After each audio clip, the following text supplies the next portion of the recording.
రోజుల సమయాన్ని ఎవరిచ్చిర్రు, ఎవరు ఇయ్యమన్నారు? ఫస్ట్ హామీలు తెలంగాణ ప్రాంత బిడ్డలను అయితే అడిగి ఇయ్యలే కదా. ఒకసారి మీరు అందరూ ఆలోచించుర్రి. తెలంగాణ ప్రాంత బిడ్డలను అడిగి కాంగ్రెస్ ఏమన్నా హామీలు ఇచ్చిందా? కాంగ్రెస్ పార్టీ 100 రోజులకు సంబంధించి హామీలు ఏవైతే ఉన్నాయో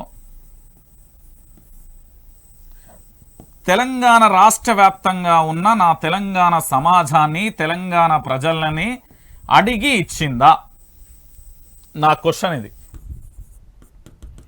వీళ్ళు అధికారంలోకి రావడానికి 6 గ్యారంటీల పేరుతోని 100 రోజులలో 6 గ్యారంటీలు అమలు చేస్తాం. డిసెంబర్ 9వ తారీఖున రైతు రుణమాఫీ జరుగుతుంది. దానితో పాటు డిసెంబర్లో కేబినెట్ మీటింగ్ జరుగుతుంది. 6 గ్యారంటీలకు చట్టబద్ధత కల్పిస్తాం. దాంతో పాటు మెగా డిఎస్సిని నిర్వహిస్తాం. ఫిబ్రవరి 1వ తేదీన గ్రూప్ 1 పరీక్ష గ్రూప్ 1 నోటిఫికేషన్ ఇస్తాం. రైతు బంధు ఇస్తాం. గత ప్రభుత్వానికి సంబంధించిన సంక్షేమ పథకాలను కూడా అమలు చేస్తూ పూర్తి స్థాయిలో కూడా ముందుకు కొనసాగిస్తామంటూ చెప్పింది కాంగ్రెస్ ప్రభుత్వం కాదా అని నేను అడుగుతున్నా. సరే, రేవంత్ రెడ్డి గారికి నా మీద కోపమే ఉండొచ్చు, ఇతర మంత్రులకు నా మీద పగనే ఉండొచ్చు, కక్షనే ఉండొచ్చు. I'm a journalist. నేను ఒక జర్నలిస్ట్ను. నాకు అక్రిడేషన్ కార్డు ఉంది. నాకు సంఘాలలో సభ్యత్వం అయితే నేను తీసుకోలే. ఎందుకంటే ఇప్పుడే రేవంత్ రెడ్డి అన్నాడు, మీ సంఘాలకు సంబంధించిన కార్యదర్శులు, అధ్యక్షులు ఎవరైతే ఉంటారో వాళ్ళందరూ కూడా ఇతర పార్టీలకు బానిసలుగా ఉన్నారు కాబట్టి ఎవరికి తీసుకోలే.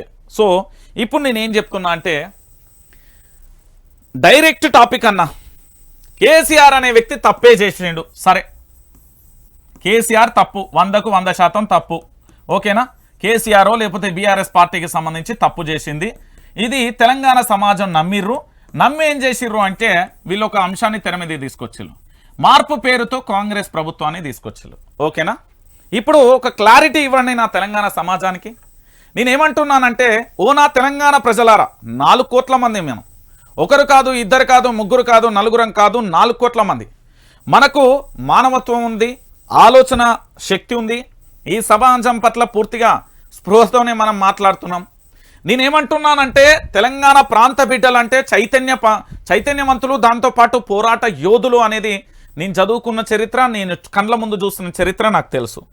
సో ఇప్పుడు నేనేమంటున్నానంటే తెలంగాణ ప్రజలరా, ఇక్కడ ఒక అంశాన్ని నేను తెర మీదకి తీసుకొచ్చిన. మీరు కేసీఆర్ అనే వ్యక్తి ఏమీ చేయలేదు, కేవలం ఫామ్ హౌస్కే పరిమితమైండు, ప్రగతి భవన్లోనే ఉన్నాడు. సో ఏమీ చేయలేదన్నారు, నమ్మిరు. Okay, accepted. దీన్ని నేను కాదంటలేను. ఏం చేసిళ్ళు? కాంగ్రెస్ ప్రభుత్వానికి అధికారం ఇచ్చాం. మరి మధ్యలో మీకు భారతీయ జనతా పార్టీ కనిపించలేదా? Question number 1. జాతీయ స్థాయిలో కాంగ్రెస్ పార్టీ ఏ విధంగా పనిచేస్తున్నది, ప్రధాని నరేంద్ర మోడీ ఎట్లా పనిచేస్తున్నాడో అని మీకు తెలుసు. సరే, బీజేపీకి సంబంధించిన నాయకత్వ మార్పుతోని తర్వాత జరిగిన మార్పులు ఏదైనా భారతీయ జనతా పార్టీ కట్టదలుచుకోలే, చేయలేదు. మీరు ఎవరికి వేసిళ్ళు?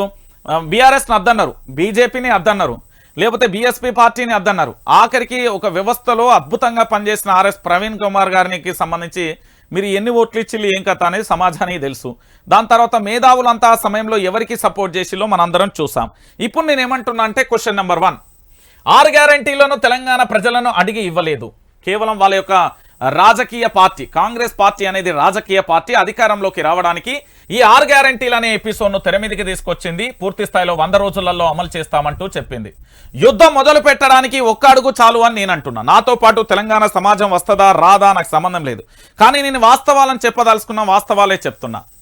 గతంలో ప్రశ్నించిన, ఇప్పుడు ప్రశ్నిస్తా, భవిష్యత్తులో ప్రశ్నిస్తా. ఇక్కడ 6 గ్యారంటీల అమలుకు 100 రోజుల సమయం అడిగిల్లు. 7వ తారీఖు జనవరి 7, 30 రోజులు కథం. ఫిబ్రవరి, డిసెంబర్ నుండి అక్కడికి ఫిబ్రవరి, దాంతో పాటుగా ఇంకొక నెల అయితే అయిపోతుంది. ఇక వీళ్ళ 100 రోజుల కథ అయిపోతుంది. దాదాపుగా ఇప్పటికే ఒక 70 రోజుల వరకు అయిపోయింది. ఇంకొక 30 రోజులు అయితే వీళ్ళ 100 రోజుల 6 గ్యారంటీలకు సంబంధించి అవుతుంది. మరి అన్న 6 గ్యారంటీలలో ఎన్నెన్ని ఉన్నాయంటే ఒక్కొక్క గ్యారంటీలలో 3 అంశాలు ఉన్నాయి. ఆ 3 అంశాలను అమలు చేస్తేనే ఇప్పుడు మొదటి అంశం ఏదైతే ఉందో 6 గ్యారంటీలో మహాలక్ష్మి స్కీమ్లో, దాంట్లో 500లకు సిలిండర్ ఉంది. దాంతో పాటుగా ఇంకొక అంశం ఏంటంటే మహిళలకు 2500. ఈ మూడింటిని కలిపి వేస్తే మరి 6 గ్యారంటీలకు ఎంత బడ్జెట్ కావాలన్నా అంటే 1,00,000 కోట్లు కావాలి. యా నుండి తెస్తారో నాకైతే తెలియదు. మళ్ళీ ఈ 6 గ్యారంటీలలో అన్ని కాదు, యువ వికాసానికి సంబంధం లేదు, దాంతోపాటు మరికొన్ని పథకాలకు కూడా సంబంధం లేని విషయం. సో ఇవన్నీ ఏ విధంగా అమలుకు సాధ్యం అంటే రాష్ట్ర బడ్జెట్ కూడా సరిపోతుందో సరిపోదో నాకు తెలిసి. పాపం మేధావులు అందరూ చెప్పాలి, మరి మేధావులందరికీ తెలుస్తుంది కాబట్టి నేను అడుగుతా ఉన్నా. సో ఇది ఒకటి అంశం. 6 గ్యారంటీలు 100 రోజులలో అమలు సాధ్యమా అంటే మిగిలింది 30 రోజులు వేసుకున్నా, ఇంకో రోజు ఎక్కువనే ఇద్దాం. సాధ్యమా? కాదు, అయిపోయింది ఇక్కడితో. మరి దానికి బడ్జెట్ ఎంత కావాలి? రాష్ట్ర బడ్జెట్కు మించి కావాలి. ఎక్కడి నుండి తెస్తారు? అప్పులు తేవాలి. అప్పులు తెస్తే ఏమవుతుంది? తెలంగాణ రాష్ట్రం కల్వకుంట్ల చంద్రశేఖరరావు గారు అప్పులు తెచ్చి అభివృద్ధి చేసిండు.